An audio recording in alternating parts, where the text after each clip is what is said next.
విజ్ఞాన్ గారు ఇప్పుడు మనోజ్ గారికి ఇప్పుడు గాయాలయినాయి. ఎవరు కొట్టారో ఏంటో అని ఇప్పటిదాకా క్లారిటీగా తెలియని పరిస్థితి. అటు మోహన్ బాబు గారి వైపు ఏంటంటే వీళ్ళైతే చూపుతున్నారు. అయితే మీడియా ఛానెల్స్ ఏదైతే విన్న సంగతి మీకు చెప్తున్నాను. సో, ఇప్పుడు మా క్వెషన్ ఏంటంటే ఏదైతే భూమా మౌనిక గారున్నారో ఆయన ఆళ్ళగడ్డ సంబంధించిన, రాయలసీమ సంబంధించిన వ్యక్తులు. సో, వాళ్ళు మోహన్ బాబు గారి ఇంటి మీదకి ఐ మీన్ అక్కడున్న రౌడీలు ఎవరైతే ఉన్నారో మోహన్ బాబు గారి ఇంటి మీదకి దాడి చేసే అవకాశాలున్నాయని కొన్ని వార్తలు వింటున్నాం కదా! ఎంతవరకు కరెక్ట్? ఏంటంటే వీళ్ళు రాయలసీమ ప్రాంతానికి సంబంధించిన వ్యక్తి. ఆయన అల్లుడు కాబట్టి అక్కడ మనోజ్ గారు. సో, ఈ సెగ్మెంట్‌లో ఆలోచిస్తే మోహన్ బాబు గారి ఇంటిపైకి ఎవరైనా రౌడీలు దాడి చేసే అవకాశాలున్నాయా? 1 సెకండ్. ఇట్లాంటి ఇన్సిడెంట్స్ సమ్ టైమ్స్ అయ్యే అవకాశం ఉంది. ఓకే. ఏంటంటే మనోజ్‌కి పెళ్ళైన తర్వాత ఒక భారీ బల ప్రదర్శన చేయించుకున్నాడు. ఇక్కడ నుంచి కార్‌లల్లో జుయ్ అని వెళ్తూ అక్కడ ఆళ్ళగడ్డ వరకు. అడుగడుగున టపాకాయలు, సందడ్లు, గిందడ్లు ఇయన్నీ యేసుకుంటూ అక్కడికెళ్ళాడు. అంటే ఒక గ్రాండ్‌నెస్ చూపిచ్చాడు. ఈ గ్రాండ్‌నెస్ ఏంటంటే ఆళ్ళగడ్డ మా అల్లుడు అని స్వీకరించింది అప్పుడు. భూమా మౌనిక అంటే మనకి భూమా అఖిలప్రియ గారి సిస్టర్. భూమా అఖిలప్రియ అయినా, జగత్ విఖ్యాత్ రెడ్డి అయినా వీళ్ళంతా కూడా ఒకప్పుడు అక్కడ ఫ్యాక్షన్ బ్యాక్గ్రౌండ్ ఉన్న ఫ్యామిలీ లాగా పోర్ట్రే అయ్యింది బేసిక్గా బయటికి.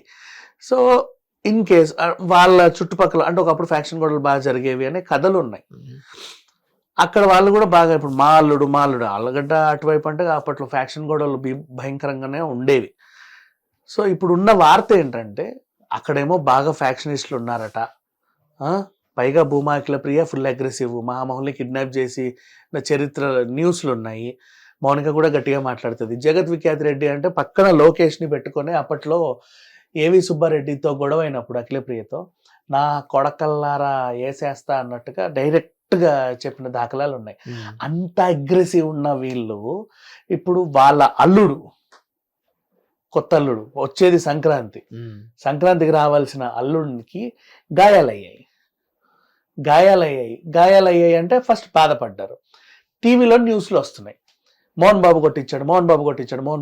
ఏ మా అల్లుడినే కొడతావు, రండ్రా తీయన్రా ట్రాక్టర్లు, తీయన్రా బండ్లు అంటారా అని వార్తలు వస్తున్నాయి. ఒక ఇన్సిడెంట్ జరిగితే ఇట్లాంటి కథలు పుట్టడం సర్వసాధారణం. బట్ ఇక్కడ అట్లాంటిది ఏమీ లేదు. మోహన్ బాబు గారు అంటే రాయలసీమ రామన్న చౌదరి. అవును. మరి రాయలసీమకి మోహన్ బాబు గారు మనోజ్ ఎందుకు స్వీకరించారు? ఫస్ట్ ఆఫ్ ఆల్ అల్లుడుగా అంత గౌరవం ఎందుకు వచ్చింది? మోహన్ బాబు గారు అబ్బాయి కాబట్టి. అర్థమైందా?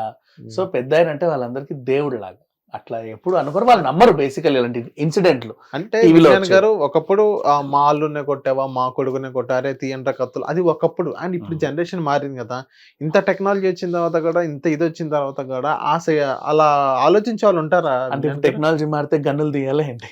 నేను మామూలుగా చెప్తాను. అంటే ఇప్పుడు మొత్తం పెరిగింది కదా. ఇప్పుడు అట్లా ఏం లేదు. మా మోహన్ బాబు గారి టైంలో సినిమాలు ఏంటంటే అలా ఉంటేనే ఆడేవి. ఓకే. రే తీయండ్రా బండ్లు, తీయండ్రా కత్తులు అంటే అప్పట్లో సినిమాలు ఆడేవి. అందరూ అలా లేరు. యాక్చువల్గా చెప్పాలి, రాయలసీమ చాలా బాగుంటుంది. మనకేంటంటే సినిమాలో చూసిన విధానం చూసి ఏదో బాంబులు, నాటు బాంబులు అవి ఇవి అదేంటిది క్వాలిస్లు పైకి లేవడాలు ఇలాంటివన్నీ చూస్తాం కానీ నథింగ్ లైక్ దట్. అంటే వీళ్ళు సినిమాటిక్ గా ఆలోచించారు. ఎందుకు సినిమాటిక్ గా ఆలోచించారు?